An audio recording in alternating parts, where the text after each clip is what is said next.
que ele mesmo, ele é o pai do Chico Buarque de Holanda, aí, que fez seus 80 anos aí recentemente. Ele é um expoente do pensamento social brasileiro. E a gente tem um documentário bem legal chamado Raízes do Brasil, que é baseado em uma das obras magnas dele, que tenta esmiuçar exatamente aquilo que o Hugo comentou, assim, porque ele divide o Brasil em matizes, tipo, em matizes negras, matizes indígenas, em matizes caipiras, e a gente percebe que nós somos frutos de tudo isso, e a nossa cultura, ela continua acontecendo, sabe? Tem muita gente que chega e fala assim, funk não é cultura, por exemplo, sabe? Mas é uma cultura também, sabe, gente? A gente, todo tipo de expressão, ela é válida. E eu sempre falo isso para vocês, que a gente precisa olhar com um pouquinho mais de amor para como as pessoas elas se expressam, sabe? Porque no fim das contas é tudo que a gente tem, né? Eu acho que a nossa identidade ela acaba sendo individual, né? Dentro de um mundo coletivo. Por isso que a gente estuda a sociedade.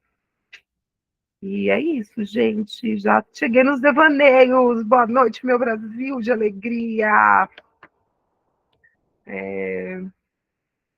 Eu roubei seu momento, Isaac. Vocês sabem que o Isaac ele é o meu amigo de fofoca, né? Porque se eu não fico conversando com o Isaac na hora do intervalo, eu não vejo vocês também chegando aí nas fofocas, né? Mas, gente, hoje eu trouxe algumas informações mais práticas para a gente complementar o que a gente estava falando ontem sobre as questões agrárias. Tá vendo? Olha só, o Isaac, ele é um defensor da fofoca, assim como eu, ó. Galera, eu posso começar? Vocês querem dar uma respiradinha? Vocês querem respirar? Tá tudo bem? Ó, isso aí, são as construções da nossa identidade. Que é isso mesmo, gente. Já diz o poeta, né?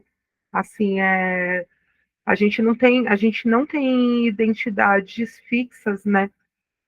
E quando passa um segundo, a gente já não é mais, né? Tem uma canção da Maria Bethânia que fala disso. Porque a gente se transforma a cada segundo e a gente é fruto das trocas que a gente tem, né? A gente tem algumas trocas espaciais aí com o clima que a gente vê em geografia, mas o que acaba é, modulando a gente mesmo é a nossa interação com as pessoas. E é isso. Eu também sou fofoqueira, Brasil. Amores, posso começar? Estamos bem? Vocês estão cansados de mim? Vocês sabem como eu sou uma pessoa cansada e com sono e eu quero animação aqui, ó. Eu vou deixar para vocês aqui um link do SlideShare. Eu gosto bastante do SlideShare. É, eu sou muito a favor da construção colaborativa e eu queria trazer algumas questões para a gente poder reforçar ali aquela discussão que a gente começou ontem, tá? Então, eu vou abrir aqui a minha tela para vocês. A gente vai entrar aqui no multiverso. E daí depois eu vou abrir a abinha.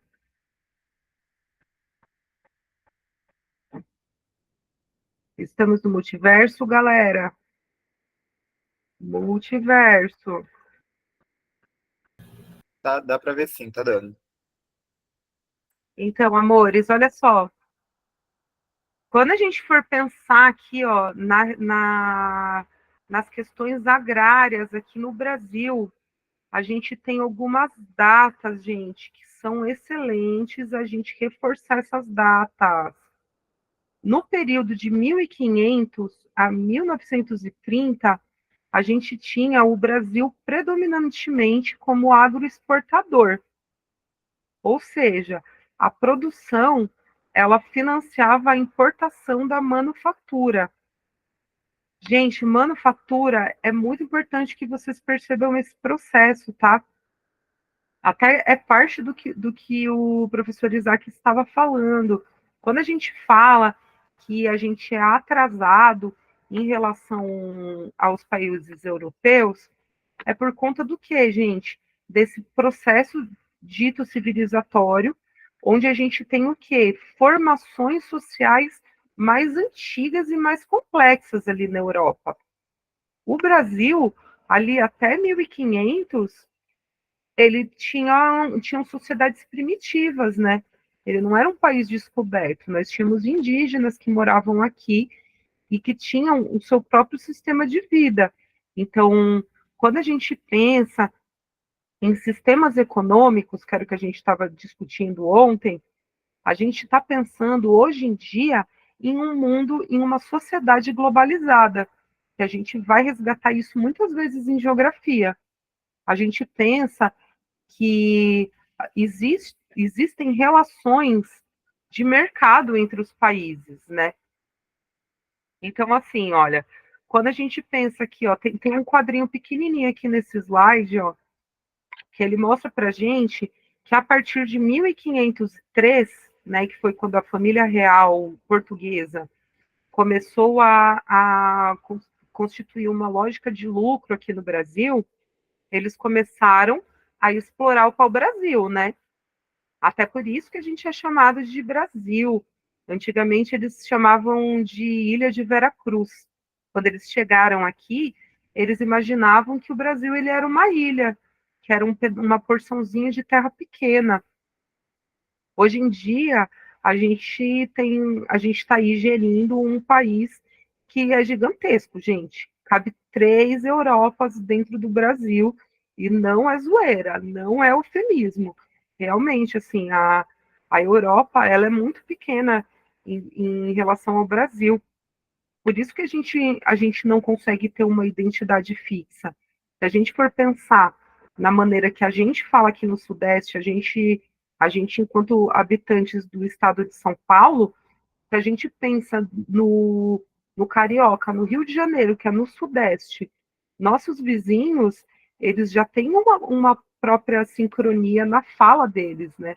Eles têm o sotaque ali, o carioquês, né? O coé, tipo, são expressões culturais, né? Quem dirá se a gente for pensar aí no contraste do nosso modo de vida com uma pessoa que está no norte, que assim é do outro lado, é uma outra dimensão, tanto climática quanto cultural. Então, assim, o Brasil, gente, ele começou a ser explorado aos poucos, né? A família real portuguesa não chegou aqui no Brasil já explorando tudo. Eles começaram a explorar o pau-brasil, porque era um tipo de madeira que trazia um pigmento avermelhado.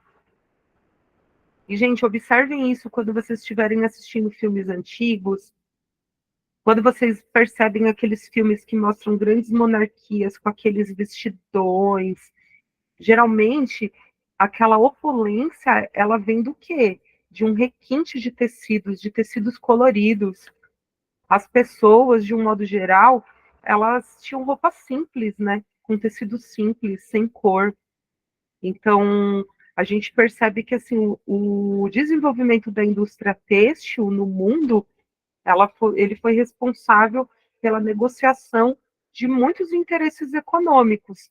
E o pau-brasil, ele fez parte disso, de levar muita suntuosidade para a corte portuguesa.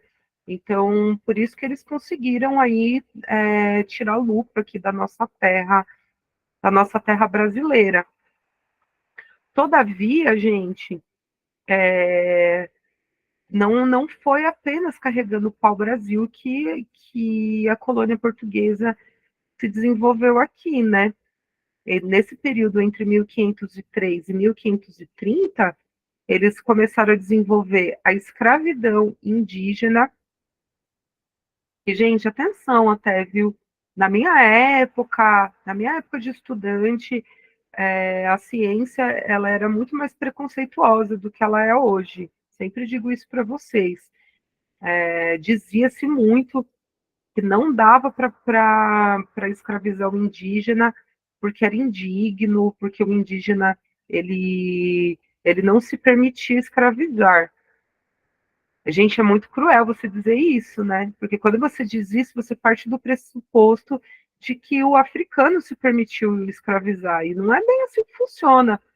Nenhum ser humano merece ser escravizado e nenhum ser humano se permite ser escravizado. É um processo muito violento. Então, o que acontece é que o indígena ele foi escravizado dentro da sua própria casa. Se você pega um europeu que está acostumado com frio e você pega um indígena que realmente conhece essas terras, que realmente conhece traços de fuga, que tem uma integração social com sua comunidade e consegue se comunicar, é muito mais difícil você escravizar esse tipo de ser humano do que você escravizar pessoas que foram saqueadas violentamente de suas casas, que foi o que aconteceu com as comunidades africanas, né? Porque quando a gente fala assim, trouxeram escravos da África, pensamos na África como um continente. Então, o que eles faziam? Eles traziam povos de diferentes linguagens, de diferentes culturas, que um próprio povo que não conseguia se comunicar entre si, né? Até o Isaac hoje, ele lembrou uma revolta que eu já falei para vocês, foi a revolta dos malês, que foi aquela revolta que aconteceu ali na Bahia, e eles não estavam pensando mesmo em constituir uma nação, em libertar o Brasil do colonizador, né? Igual aquele exemplo do Haiti que eu já dei para vocês também, né? Que o Haiti realmente conseguiu expulsar o colonizador e promover a sua independência. No caso da revolta dos malês, eles só queriam matar o escravizador mesmo. Eles só queriam a liberdade, a liberdade individual. Não era a busca de uma independência de uma nação. E eles conseguiram organizar essa revolta porque eles dividiam culturas. Eram povos escravizados que dividiam a mesma cultura, que era a escrita, a fala. Então, eles conseguiram fazer aí um estratagema para ir para cima dos seus colonizadores. Não tiveram sucesso, infelizmente. Nossa, enfim. Olha, é a professora hipócrita que acabou de falar que não tem bom, não tem ruim, mas, enfim, né? É, enfim, o escravocrata ele tinha armamento mais pesado e eles mataram todo mundo, né? Já falamos sobre isso. Mas, assim, quando você está lutando pela sua vida, você luta inicialmente pela sua sobrevivência, né? Você não faz uma grande estratégia social e política. Até por isso que o Haiti não conseguiu desenvolver-se e não conseguiu integrar-se globalmente, né, dentre essas questões do mercado global. Quando a gente pensa não só em capitalismo, tá, gente? Porque assim, a gente tem aí uma sociedade capitalista hoje, mas quando a gente pensa aqui, ó, em 1503, quando o português estava ali vendendo o seu pau-brasil, eles estavam comercializando o pau-brasil, mas isso antecedeu o capitalismo. A gente pensava em outras formas de mercantilismo nessa época, né? E, e assim, isso daí era fruto ali das relações agrárias que a gente começou a discutir ontem. Que era o quê? Lembra, gente? Hoje em dia a gente fala de uma economia capitalista, que eu falei daqueles três setores lá ontem, né? Então, assim, se a gente fala do setor primário, a gente está falando da agropecuária. Então, assim, ó, nesse período de 1500 a 1930, a gente está falando de séculos onde a produção ela financiava uma importação de manufatura. A manufatura ela é o quê? Um trabalho manual. Ela é um trabalho manual para transformar o quê? O recurso natural em matéria-prima para a constituição de um novo produto.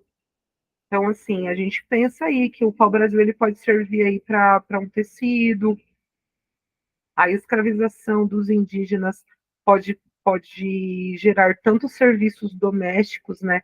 que é uma das coisas que, inclusive, a gente não valoriza até hoje aqui no Brasil, por conta dessa herança escravocrata, né? Ainda se colocam ainda em uma situação muito aviltante o profissional de serviços, né?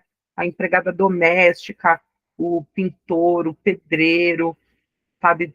É, não são algumas profissões que a pessoa nasce e fala assim, nossa, olha, meu sonho é ser diarista, trabalhar em casa de família, sabe?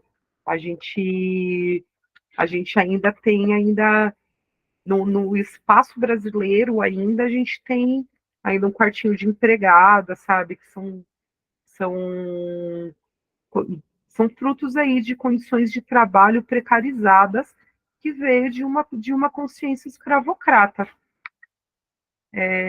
Galera, eu vou voltar aqui para o chat, aqui, ó, multiverso, para perguntar para vocês se eu estou falando muito rápido. Estou falando muito rápido? Tá tranquilo, gente? Qualquer coisa, vocês sabem que é só me interromper, tá? Pode me interromper para a gente continuar aqui esse diálogo. Vou aproveitar até aqui para ver aqui o comentário do meu amigo Isaac. Ó, que a única colônia que até hoje é conseguindo independência literalmente com pau e pedra, saíram no soco com a Europa e ganharam. O Haiti, gente, o Haiti War, eles realmente rock and roll aí. Mas infelizmente estão aí fadados ainda à miséria, né? Porque a gente depende de relações econômicas para a gente conseguir se industrializar também, né? Por isso que a gente precisa pensar em políticas de diplomacia. Esse é um dos motivos pelo qual o Rio Grande do Sul não tem potencial nesse momento para se separar do Brasil, sabe? Isso daí é uma ideia alucinada aí, que inclusive é xenófoba, né? É porque eles têm muito um orgulho deles serem brancos, de. Vou até deixar aí a recomendação para quem não viu, gente, Bacurau. A gente tem aquela cena clássica ali do Bacurau, onde o sulista ele tem um orgulho de não ser parecido o quê? Com o brasileiro que é miscigenado, né? Que tem a cara de imigrante, que tem a cara de descendentes de escravizados. Pedro levantou a mão, pode falar, meu amor. Sobre essa questão do Rio Grande do Sul separar, acho que não faz sentido e também é algo que não vai que vai quebrar as pernas do Brasil. Eu não vou mentir que quebra, porque eu pesquisei esses últimos dias e eu vi que o Rio Grande do Sul é o quinto estado mais rico do Brasil, então se ele se tornar independente, vai quebrar nossas pernas um pouquinho. Sim, quebra as nossas Porque, pernas, quebra as pernas deles também, Pedro. Porque sabe o que acontece, gente? mas acho que isso não vai acontecer, não. Eu também não acho que aconteça. Não aconteça, pelo menos a curto prazo. A curto prazo, No caso, eu acho muito pouco provável. Porque você precisa de uma grande organização para você conseguir transformar um território, sabe?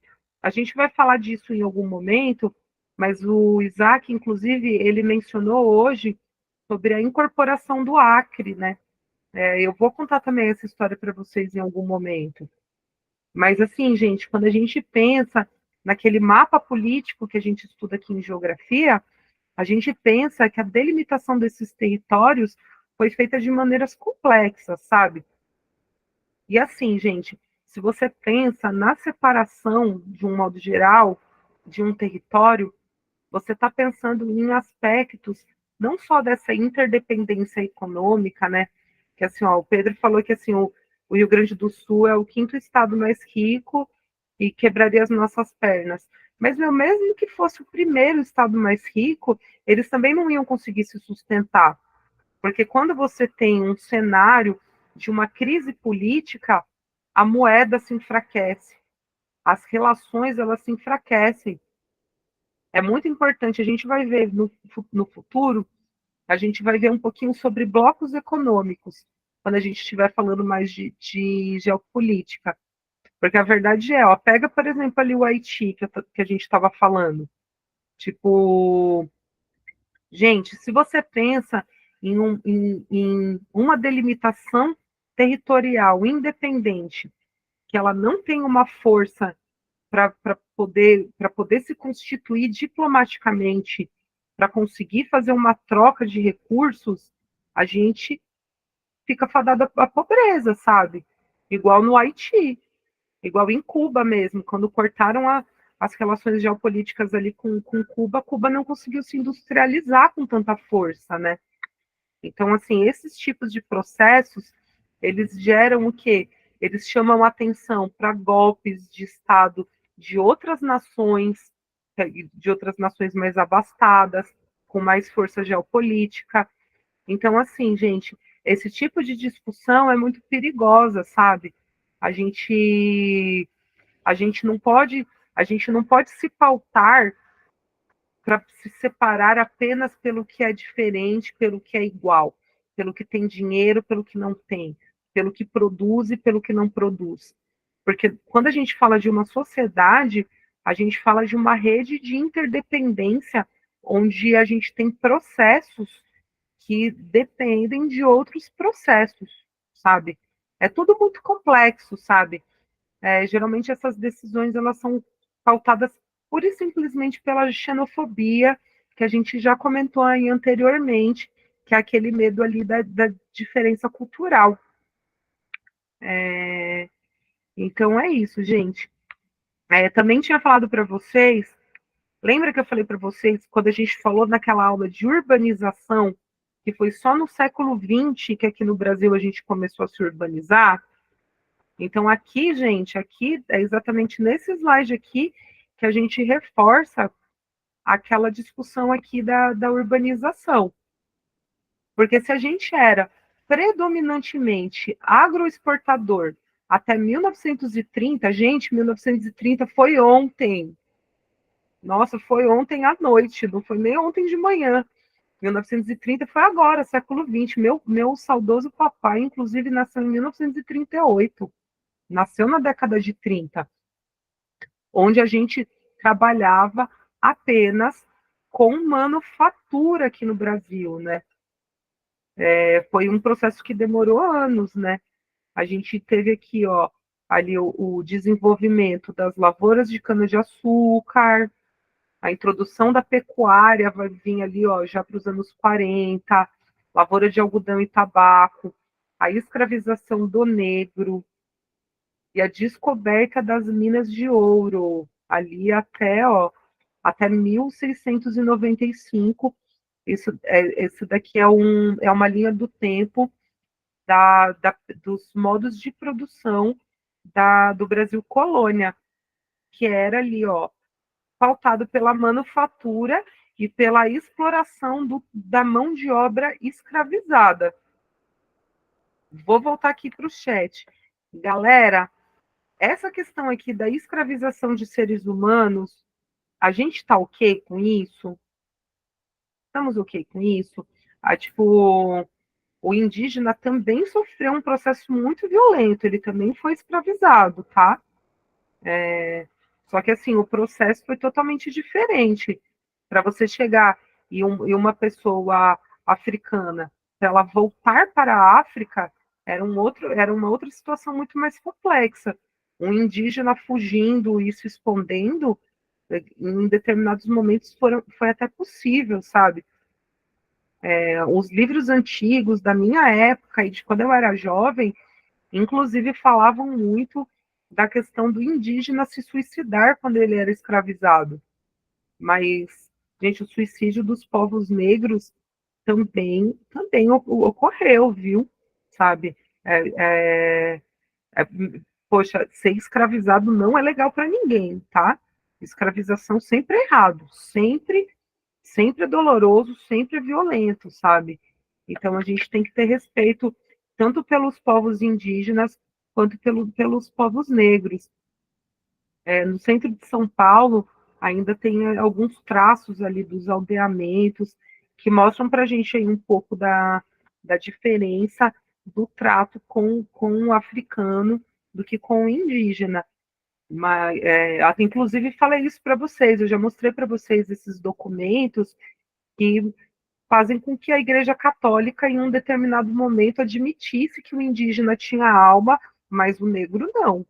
O negro ele demorou um pouquinho mais de tempo aí para conseguir ter alma, né?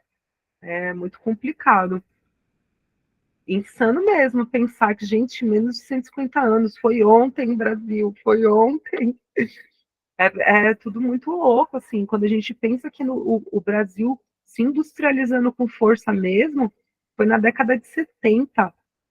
Década de 70, acho que até os pais de vocês já estavam vivos, né? Tipo, enfim,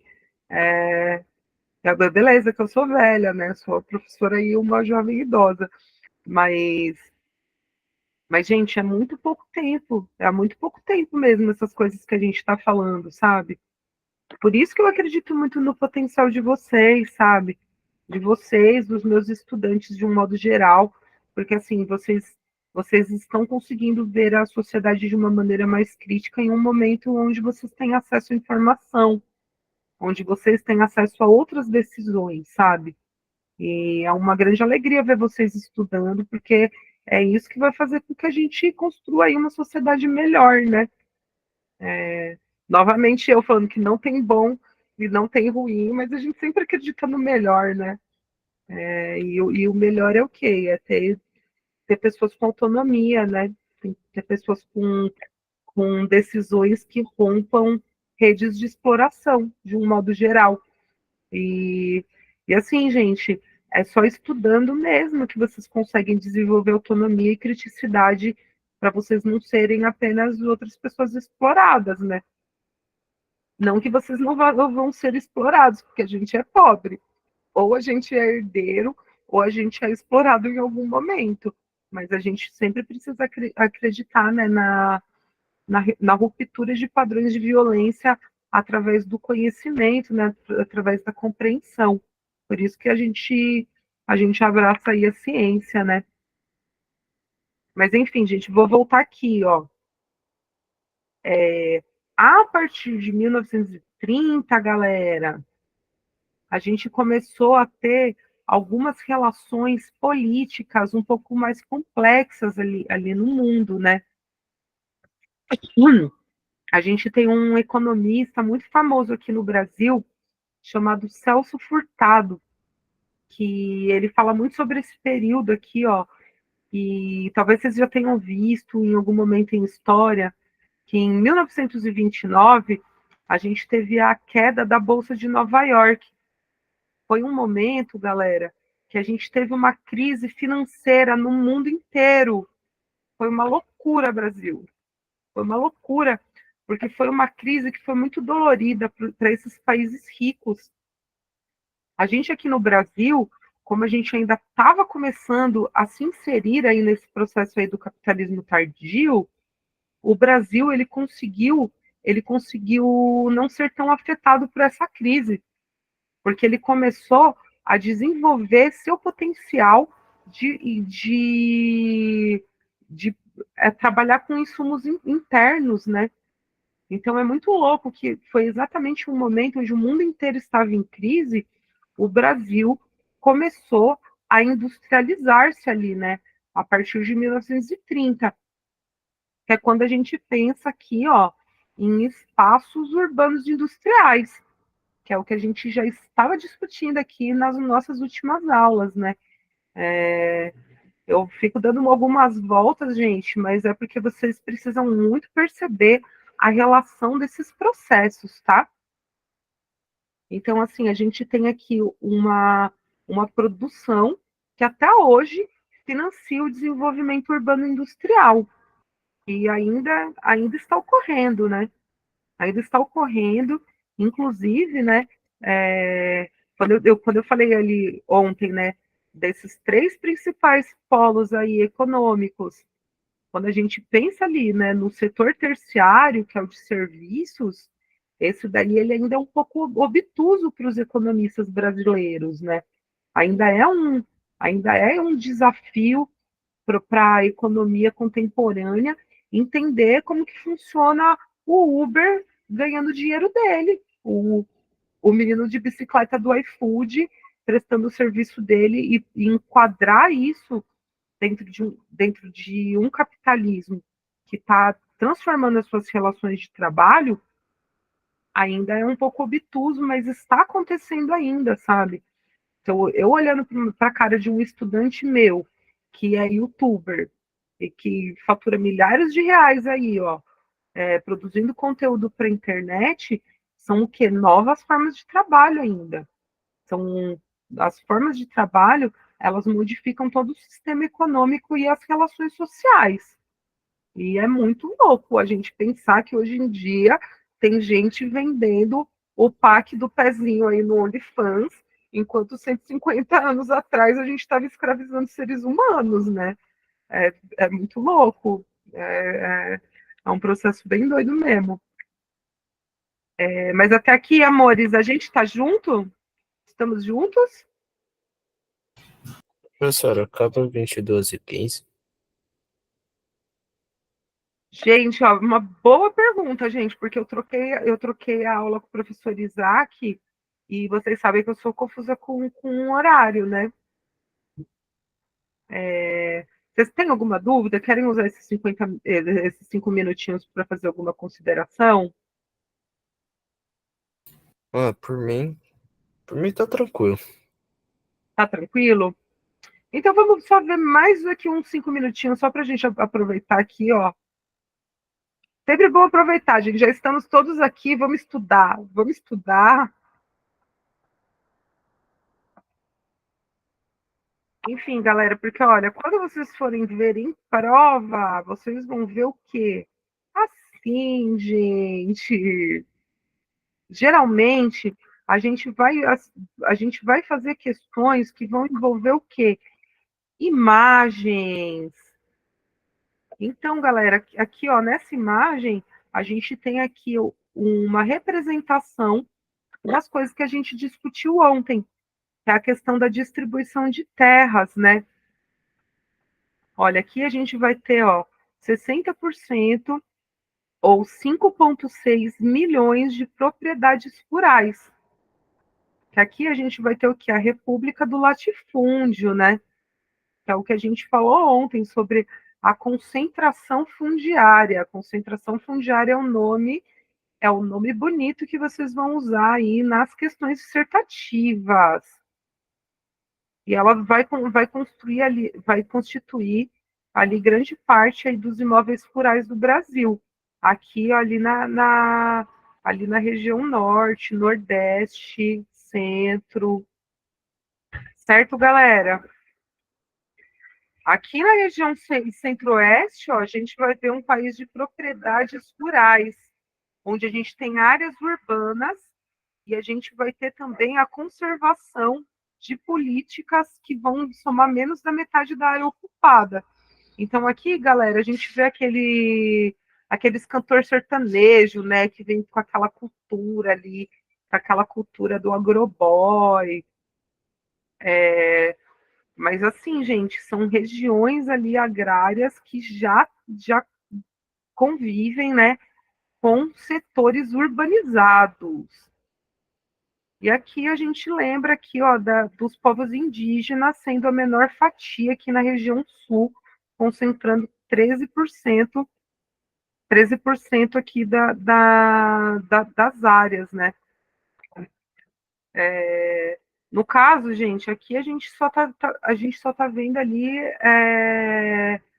é uma questão de distribuição de terra que não está agregando muito a questão cultural. A gente, inclusive, né, acho que lembra-se da população indígena aqui na questão na região do sul, justamente por conta de um conflito que o professor Isaac também mencionou com vocês hoje, né? Que a gente tem aqui, ali na fronteira, no sul, gente, a gente faz fronteira com a Argentina e com o Paraguai, né? Então, a gente tem ali uma região que a gente chama de tríplice fronteira. E o Paraguai, já falei para vocês que a minha mamãe, né, ela é paraguaia. No Paraguai, até hoje, as, a, o idioma guarani, ele é muito presente, né? Existe uma cultura indígena. Quando a gente olha para um boliviano, por exemplo, um peruano, ele tem ali alguns traços indígenas que a gente brasileiro, que se miscigenou muito, a gente não guarda tanto, sabe? Os povos indígenas, os remanescentes, eles lutam muito, inclusive, para conseguir defender ainda as suas tradições culturais, né? E, e eles tentarem ainda aparecer diante esses ideais, né, de identidade cultural que vocês estão vendo aí com o professor Isaac, porque é uma coisa muito louca, gente. Esse ideal de identidade nacional brasileira, ele começou a ser pautado ali justamente para poder defender a cultura europeia como, como mais civilizada, como uma cultura hierarquicamente melhor do que a cultura dos povos colonizados, escravizados e explorados pelo seu trabalho de um modo geral. Então, a gente vai acabar sempre parando nas mesmas coisas, a gente está sempre de mão dadas, assim, olha, eu e os meus colegas aí das ciências humanas, a gente acaba retomando esses assuntos. Mas beleza, gente, eu vou já me despedindo de vocês. Tchau, meu amor, eu já estou me despedindo. Boa noite, meus amores. Se vocês tiverem alguma dúvida, podem falar, me chamem, vão mandar filme, vão mandar considerações aí no grupo aí, para vocês lembrarem de mim, lembrarem de geografia e lembrarem de serem bons seres humanos. Um beijo para vocês, galera. Boa noite, obrigada, hein? Obrigada por mais um dia.